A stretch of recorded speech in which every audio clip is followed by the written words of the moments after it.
Hello, and welcome to our next podcast. This week I'm going to be focusing on assessment strategies and focusing predominantly on the three different types, AFL, AoL and AaL.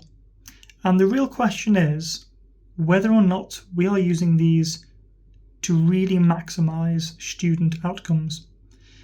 To explain further, on average, teachers will spend about 10 hours plus on marking and trying to produce effective feedback. And the real question is whether or not that feedback is the correct type of feedback. Now, as teachers, school leaders, we've all heard the expressions AFL. I don't think you can be a teacher without knowing AFL. From the moment you step foot in your PGCE, all you are told is AFL. And obviously, assessment for learning is useful. No one is going to sit and pretend it's not. But we also shouldn't fool ourselves into thinking that AFL is the only assessment type, or, more importantly, it's the best. So, what we, in an ideal world, should be looking at is whether or not AFL is the appropriate type. Now, as leaders, what we need to really understand then is the three different types in more depth. So to expand further, you've got AFL, which is, as we know, assessment for learning. This is where predominantly you'll use regular checkpoints basically throughout learning in order to have a look and assess what misconceptions have happened, or to have a look as to what improvements can be made. Now, as we've said, AFL is predominantly the most widely known. However, you've also got AoL. AoL is usually used, as the name would dictate, assessment of learning at regular points. So mock tests, for example, would be AoL, or you would have perhaps low stakes quizzes is also a version of AoL. So it's not necessarily building things up to AoL. It's purely, it's right or wrong, and this is what you're going to get. You don't have, and this is the main distinction, you don't have that dialogic conversation that takes place. So a while ago, Ofsted had a major push about, when it came to marking, that it needed to be dialogic. You had to have this conversation going on back and forth between the teacher that shows a degree of metacognition and that the students are understanding what the teacher's saying. And whilst that is beneficial, what we are looking more towards now is actually making sure that that dialogic is right, and it is at that right moment in that right subject. I'll come on to that shortly. Which leads me to the final strand, AaL. The most unknown, assessment as learning. And for all intents and purposes, I think probably the most important because of how often it's overlooked. So, to explain how these three different assessment approaches can be embedded within a curriculum, let's explore it. So, subjects that are more traditional and that require that dialogic approach. So, for example, English, maths, to some degree maths, science, humanities, those are the key subjects which require an AFL approach. So what you'll find is a student has this scheme of work, they will explore the content of the scheme of work, and then towards the end of it, they'll need to be assessed. Now, unfortunately, AFL has to be done very, very carefully, and I'll explain one of the major problems. Because AFL is assessment for learning, I mean, for learning is a very misgiving word. It creates a lot of misconceptions. Quite funny I said misconceptions because I'm going to come on to that. But more often than not, you'll get probably an assessment at the end of a unit for those teachers who are perhaps more aware of the dangers of that. You'll have it in the middle somewhere. Now, what the problem that you've got there is if you've got the assessment point at the end and you find, actually, this is a major, major problem in terms of a misconception. For lesson 2, we found that actually they think Spain is in Africa. What are you going to do? So they've done the test. Usually it falls in the last week or the week that's penultimate to it. You find out that 80% of your kids don't know Spain is its own country and that it's a country in Africa. What are you going to do? How can you find the time to go back to that misconception and address it before before that data goes onto SIMS or your MIS? And that's the major difficulty with AFL, which is you do your unit, you do your assessment, but you've got to make sure that you find time for that correction. Have you got time within your curriculum in terms of your sequencing to go back to any misconceptions? Or is it too late? And when I spend time going around school, I often find that it is in fact too late and they've not really thought about it. It's okay, for example, finding in that last week, if it's in the penultimate, the assessment, that you go back over and say, actually, don't forget, it is not in Africa. How do you do the retest? How can you ensure that retest then shows that misconception's been overcome? It's okay telling them, but to what extent have they actually embedded that within their memory and they can actually then apply it to a question? And that's the challenge with AFL. Now, AFL works in those more traditional subjects because, like I said, you've got that dialogic approach. You can actually sit with them and you can say to them, okay, so, you thought this, we've gone through the feedback. Can you just talk to me verbally and tell me where is Spain? And they'll be able to communicate that with you, and then at a later date, if it's thematic or even there, you can just put, actually, I've seen that they do know this, the misconception's been overcome. However, there are certain subjects where that is a very, very challenging approach. Let's take computing. So when it comes to computing, when it comes to food technology, design and technology, anything where there's a more it's more of an application type subject, AFL doesn't work in that same way. And I'll come on to some of the research which underpins this, but actually if you use AFL in subjects like computing, you are going to get worse data. That's a fact. That is what all the evidence is showing us, because actually it's the wrong assessment type. Now, am I sitting and saying AFL has no place in computing? Not at all. But it should not be the predominant form of assessment. In fact, it should be AaL. And I'll explain why. So I'm going to be looking just slightly to the right. It's not because I don't know where the phone or the camera is. It's because I've got some research on there to talk to you about. And in fact, I might have a good memory, but to remind myself of all of these names isn't going to happen, so forgive me. So let's just go through the evidence for why AaL is the best. So this isn't again exhaustive, this is just one. I'm not going to sit and talk for about 20 minutes about all the research, because a snippet I think does it justice. But let's just talk about the ACM. So who better than to give research than the Association for Computing Machinery, because actually this is a body where it tries to bridge the distance between the curriculum now and the job sector and the job market. And it tells organisations like the NCCE and the government, actually, this is what the curriculum needs to have in to make sure that it's applicable in the real world, job-wise. So they have said that students who engage in AaL, for example, reflective debugging, show a 25% increase in mastery skills. That's quite phenomenal, actually, 25% increase. The reason why that is because students have to have a process when it comes to these subjects, whereby, let's just say they plan, they do their assessment, which is AaL again, and they realise actually that their programme fails.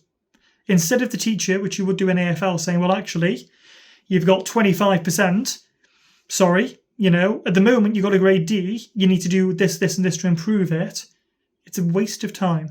It's increased workload for teachers, demoralising for students, finding out you got 25%. They don't need that AFL approach. What they need to do is sit and say, my programme doesn't work, I can see that, let's debug, let's myself go back, figure out what's going right, what's going wrong, and then let's improve it.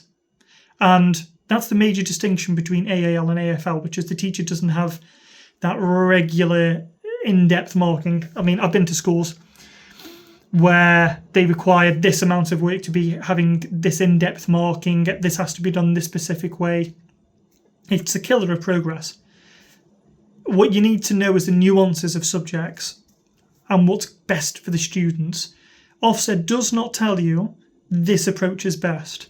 And the reason they don't It's because there isn't one approach that is best. It's nuanced, it's specific to the subject, and that's what we, as school leaders, have got to get our head around, actually.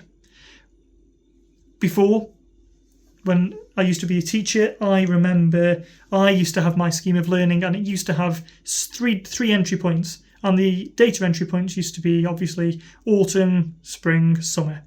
And no matter what my curriculum was like, that was where the data collections were. Sitting in reflection, it's quite an archaic approach, because what you're trying to do is to bring this unified data metric together. And as I've said in the earlier podcast, if you haven't looked at that, in this video, have a look at the one previous to this. But what it tries to demonstrate is actually that is not the optimal approach. What you're doing is shoehorning AaL subjects into an AFL model.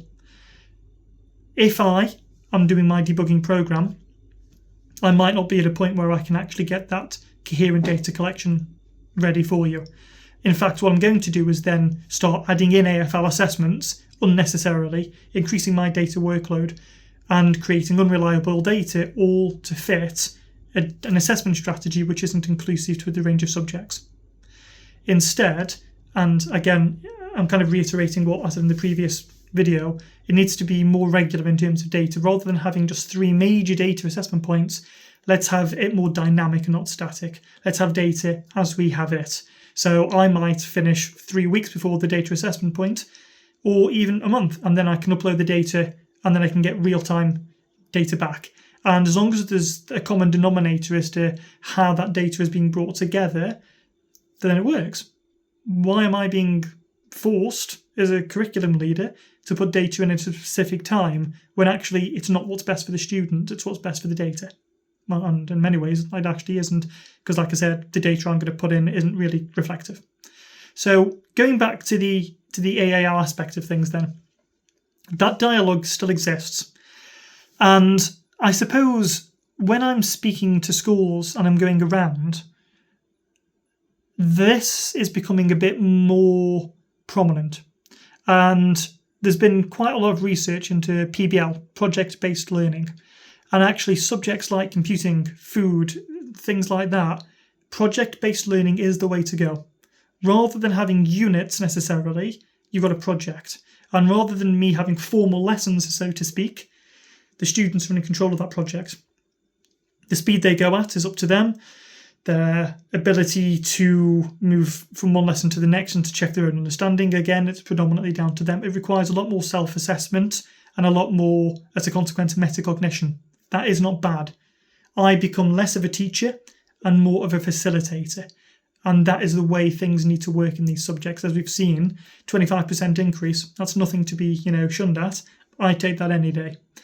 And I suppose, how can you then evidence that journey? And this is where there's no clear-cut answer at the moment.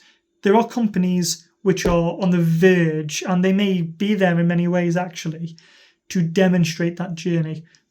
To name a few, Seesaw, for example, is great for EYFS. You can have that approach where you can show a portfolio, and really this is what we want for AaL, is that portfolio. So Seesaw's great for showing, I can take a photo of X, I can take a photo of Y, I can upload it.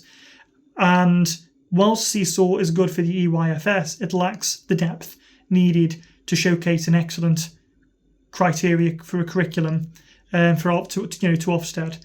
And so there you've got different companies like Shobi, for example, which I think is really, really good. And if you haven't checked out Shobi, I would do so, because you've also got companies like Toddle, more expensive, but it's got probably a higher degree of AI.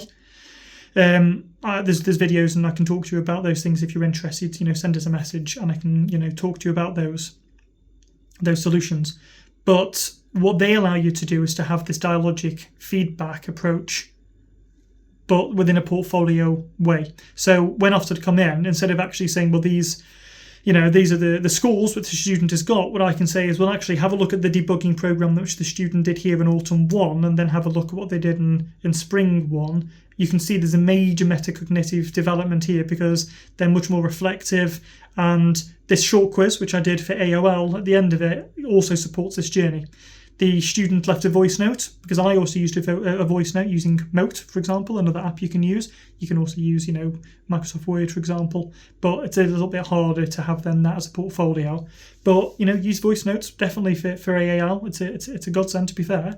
And that can show as a portfolio the student's individual progress.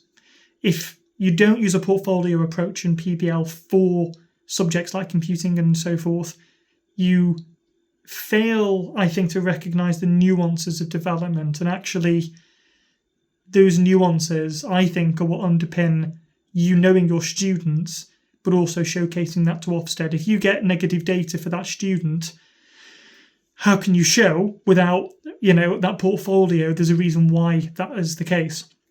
Actually, you can show throughout all of the portfolio, they've done really well. The reason why they haven't done well on that test is probably because of nerves, and that's something that we can address. But it certainly isn't because they don't know their content, because the evidence suggests here.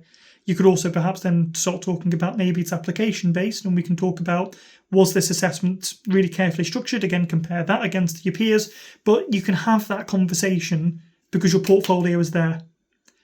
That's a lot more difficult with AFL. And yes, obviously you've got your textbooks and your workbooks, and you can show actually the student's work is here and that student's work is there. But don't forget, again, that's harder to do with subjects like computing and so forth. What I've seen madness, if I'm being really honest, which is where teachers are going around taking photos and iPads of students' work on laptops, printing them off, sticking them into books, and then they're going, what are you doing? I mean, your workload is insane. You don't need to do this. And the reason why they do this is because they're, again, trying to shoehorn AAL into AFL. And I'm going to say something a bit radical here, but it's true. If you have a subject like computing and you've got an exercise book, you're doing it wrong. I'm sorry, you are. You're increasing the teacher's workload, you're shoehorning things in, and as a consequence, I tell you now, your data will not be as good as it could be. We need to be more creative and inventive. You're talking about computing, it has to be done on a computer, there's no ifs or buts. And what you don't want to do is then create, work by printing stuff off, by taking photos of stuff. Just no. You need to create a more streamlined approach where you can save that, whether it's something simple like OneDrive or their own personal folder or somewhere else. You've got to think outside the box here. So definitely something to think about, but definitely use technology where subjects need it. So I want to talk about John Hattie. We've all heard of John Hattie. Those in kind of leadership, and I think it's very much embedded within CPD at the moment, because John Hattie, I think his research is becoming more relevant. But I'm just going to read a quote for you here then. So when talking about effect sizes, we've got plus 1.44, which for those who obviously are school leaders, about VA, that's profound. 1.44 is absolute madness. This is the holy grail when students are taught to accurately predict their own success through rubrics and AI checkpoints. The rate of learning nearly triples. And again, I just want to think about this in terms of not just necessarily AaL now. Let's take it into the big picture here, and let's break that down. Metacognition. How can we make sure students are really becoming metacognitively developed? Okay. The EEF has even said, and we all know the EEF, they've said, it has to happen. Metacognition is really important. And I think metacognition is easier to do in subjects like AFL, because you've got that teacher feedback where I can respond, I can tell you actually this is how it's made me feel. You can do traffic light, metacognitive elements within there. This made me feel happy. I thought I did well. It's harder to do, again, in AaL subjects. So we need to develop an approach. And again, I've said earlier on, voice notes are brilliant for metacognition and showing the development and the nuances. And what you want to do is to try to make that as real time as possible. So if I'm walking around with my iPad and I walk up to Billy and I say, Billy, and again, I'm recording this, Billy, that is an amazing program in Python that you've made. Goodness me, it's the first one you've ever done. How do you feel? Make it a bit like an interview question. Make it a bit like have a fake microphone. I'm just with the teacher with me now. I've actually got one here, bit of fake really. But, put a fake microphone in front of them and say, how do you feel? And they might then turn around and say, well, actually, I feel really good. I feel inspired, And then you'll say, that's fantastic. Excellent. Press that. Click upload. It's automatically in that student's folder. Done. Or it's automatically uploaded to Toddle or Shobi. Done. And as long as you've got that dialogic aspect, then obviously you're showing metacognition. And that's what I kind of want to get across, whereas we're not expecting in computing for them to write necessarily, this made me feel like this, because of the way the subject is. Let's shift things up a bit. We're using technology. You can't in English necessarily in the same way have a microphone, on an iPad, because that means then I'm recording you, but where am I going to put it? Because I haven't got that digital notebook, it doesn't work.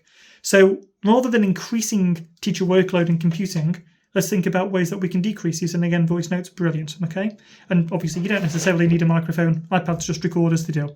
But gimmicks, I find students quite like gimmicks, don't they?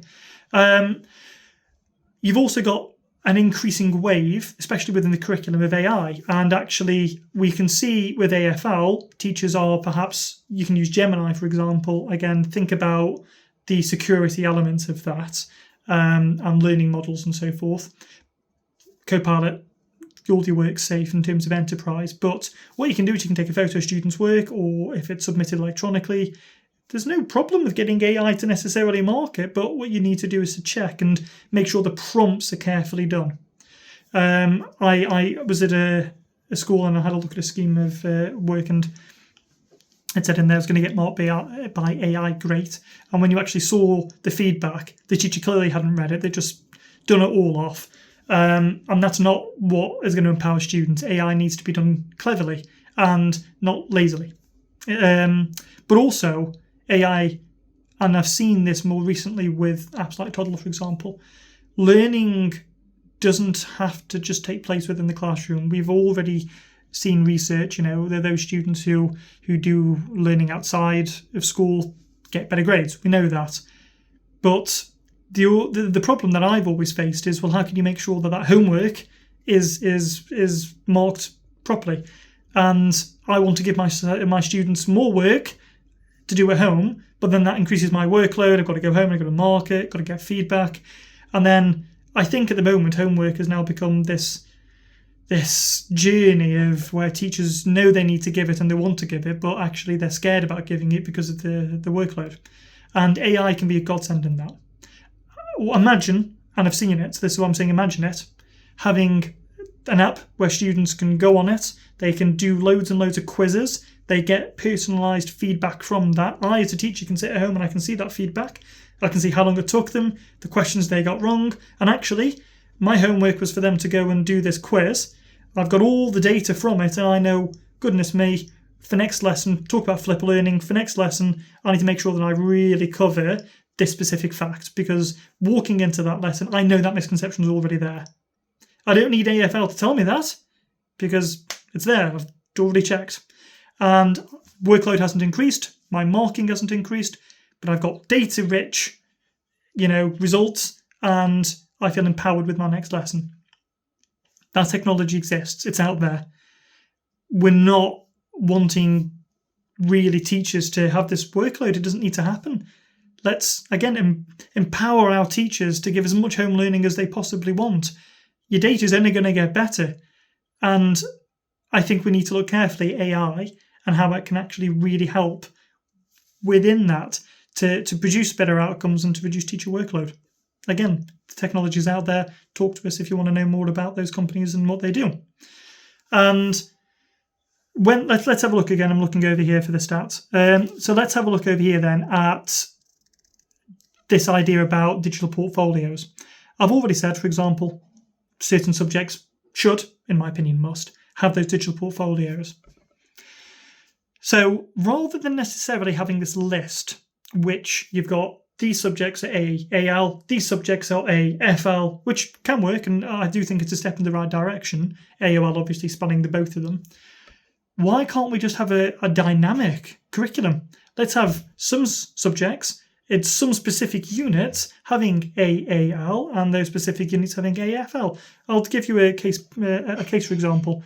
I'm talking about 12 years ago now, so forgive me, but I was teaching in a local high school, and we were doing, it was a history class I was covering, and it was to do with trench warfare.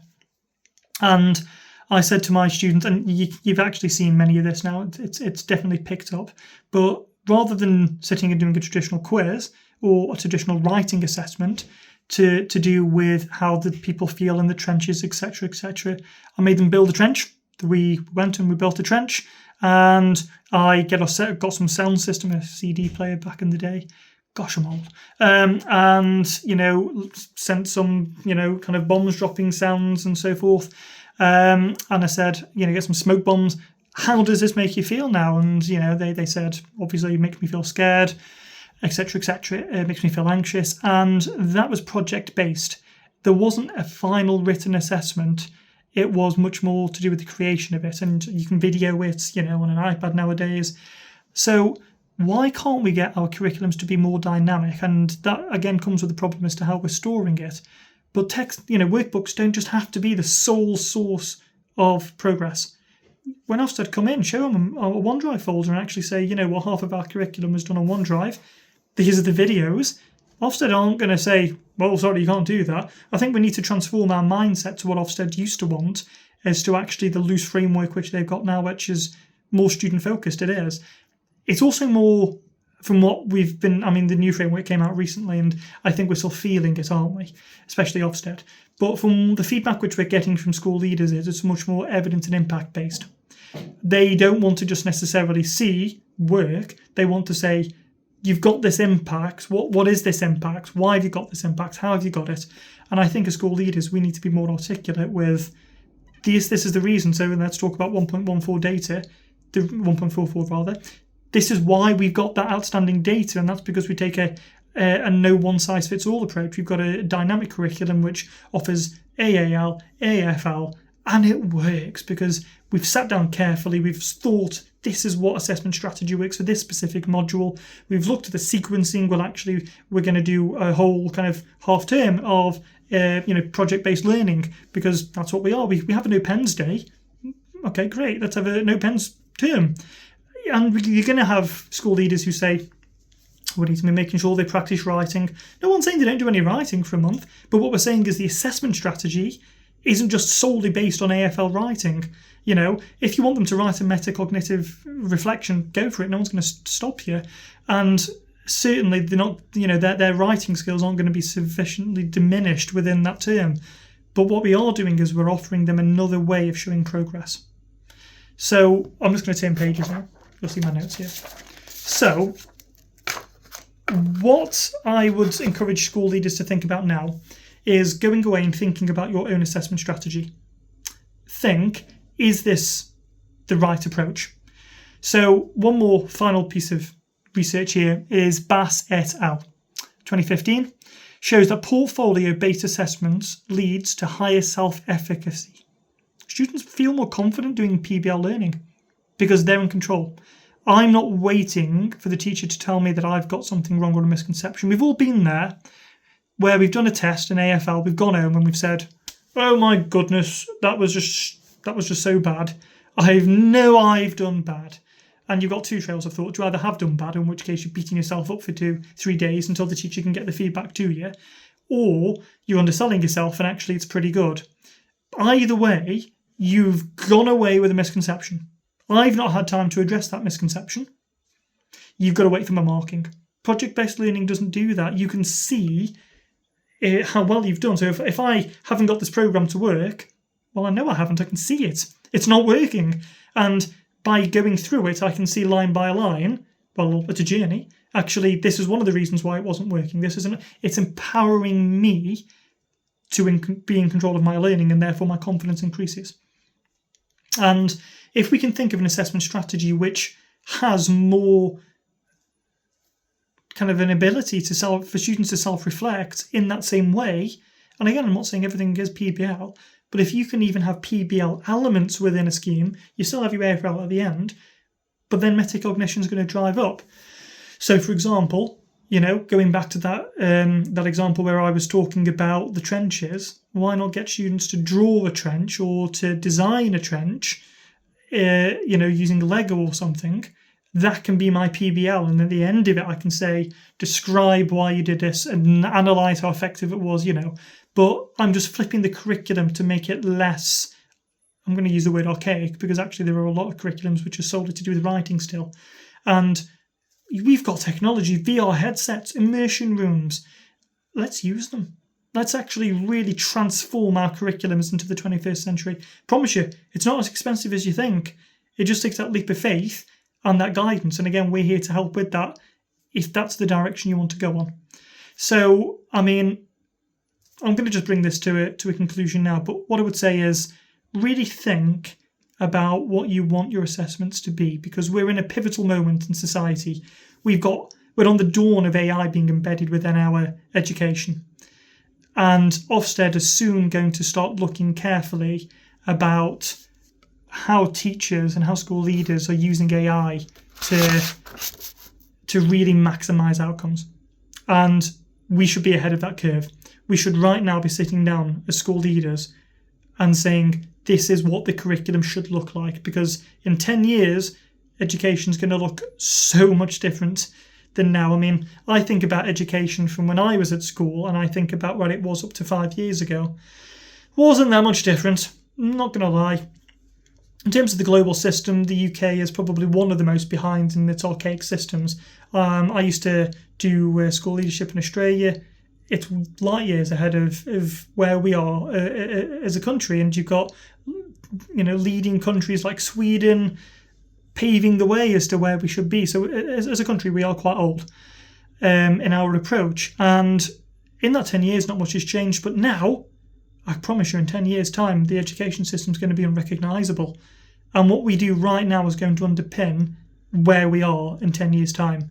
We need to sit and think, what technology do we need to make the most of these assessment points? And that all starts with thinking, what are we collecting? What data are we collecting? How is our data going to be captured? To move away from this system of autumn one, spring one, we don't need that. What we need is dynamic data collected in the most efficient way using AaL, AFL or AoL, or ideally a combination of all three of them. We have got teacher workload reduced because we are using things like Mote for voice notes. We're using things like Showbie or Toddle in order to showcase portfolios of work. We're done away with archaic systems such as printing, worksheets off and stuff and computing and sticking them into books. Again, books should be banned. Just saying that for computing. And actually, we're moving towards a future where that distance between home learning and school is diminished. You've got real-time data, and I as a teacher then am more empowered to go into these lessons to make those 45 minutes, 60 minutes, whatever length time your lessons are, to really make sure that what I'm teaching in there has the greatest impact on our students, because at the end of the day, that's why we're in teaching. Thank you for listening, and feel free to watch the next video.